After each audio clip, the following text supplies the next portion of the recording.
Assalamualaikum warahmatullahi wabarakatuh. Hai teman-teman, selamat pagi. Ikan hiu membeli tomat. Ayo mari kita dengarkan sahabat. Nah, pada kali ini saya akan menjelaskan tentang muamalah di luar jual beli, yaitu ariyah dan wadiah. Itu pembahasan yang mungkin agak sulit ya teman-teman. Jadi mari kita simak dengan baik. Nah, yang pertama tentang ariyah. Nah, ariyah itu adalah pinjam meminjam suatu barang yang halal untuk diambil manfaatnya tanpa imbalan dengan syarat barang tersebut dikembalikan lagi setelah selesai digunakan. Jadi kayak seperti meminjam barang kayak gitu. Nah, singkatnya meminjam barang tanpa bayar dan wajib dikembalikan. Nah, itu namanya ariyah. Dasar hukum ariyah ini pada Quran surah Al-Maidah ayat 2, yakni dan tolong menolonglah kamu dalam kebaikan dan takwa. Seperti itu. Hukum ariyah yakni sunnah bagi yang meminjamkan dan mubah bagi yang meminjam. Seperti itu. Jadi kita boleh tidak memberikan izin untuk meminjamkan barang tersebut kepada orang lain, karena itu merupakan hak kita sendiri.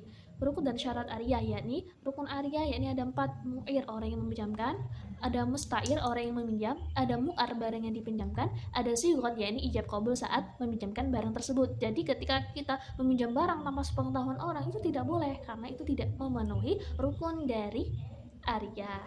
Seperti itu.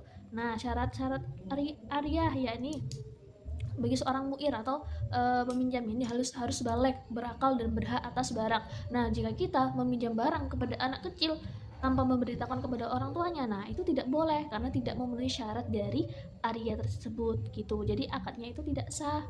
Nah, kemudian bagi musta'ir peminjam, yakni balik, berakal dan cakap memanfaatkan. Kemudian untuk barang yang dipinjamkan, yakni syaratnya harus halal manfaatnya, bisa diambil manfaatnya tanpa merusak zat barang. Seperti itu. Macam-macam ariyah, yakni ada ariyah mutlaqah dan ariyah muqayyadah. Kalau mutlaqah pinjam meminjam tanpa batasan waktu dan tempat, jika muqayyadah pinjam meminjam dengan batas waktu, tempat atau cara penggunaan. Seperti itu.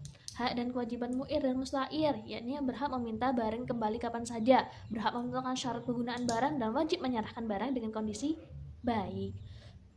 Dan hak dan kewajiban dalam musta'ir, yakni berhak menggunakan barang sesuai dengan kesepakatan, wajib menjaga barang dengan sebaik-baiknya, wajib mengembalikan barang tepat waktu, wajib mengganti jika barang rusak karena kelalaiannya. Seperti itu. Nah, kita lanjut pada bagian kedua, yakni menjelaskan tentang wadiah.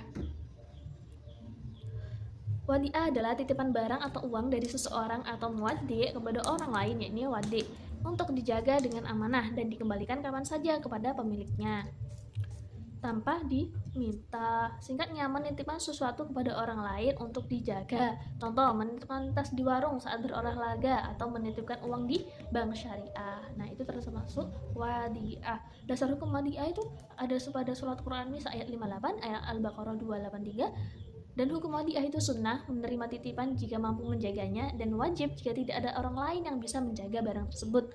Rukun dan syarat wadiah, yakni rukunnya ada muwaddi, orang yang memetikkan, ada wadi, orang yang menerima, ada wadiah, barang yang dititipkan, ada sighat, yakni ijab qabul. Nah, syarat dari wadiah, yakni muwaddi dan wadah itu harus balik, berakal, dan tidak dipaksa. Dan barang yang dititipkan di sini harus jelas wujudnya dan bisa dijaga. Seperti itu. Macam-macam wadiah. Wadiah itu ada wadiah ayat amanah, wadiah ayat dhammamah. Jika ayat dhammamah, penjaga tidak wajib mengganti jika barang tersebut itu rusak atau hilang, bukan karena kelalaiannya atau penjaga bukan pemegang amanah. Jika wadi ayat dhammamah, penjaga wajib mengganti jika barang rusak atau hilang meskipun bukan karena kelalaiannya, boleh menggunakan barang titipan dengan izin pemilik. Seperti itu. Nah, perbandingan dalam ariyah dan wadiah yakni dari definisi. Nah, jika ariyah itu pinjam meminjam, jika wadiah itu menitipkan barang. Nah, tujuannya ariyah untuk menggunakan barang, wadiah untuk menjaga barang tersebut, kayak gitu. Nah, kalau ariyah barangnya itu wajib diganti jika rusak, jika wadiah itu tergantung jenis akad di awal. Seperti itu. Nah, persamaannya di sini sama-sama amanah, sama-sama tolong menolong dan wajib dikembalikan. Begitu teman-teman penjelasan dari saya. Cukup sekian. Wassalamualaikum warahmatullahi wabarakatuh. Bye bye.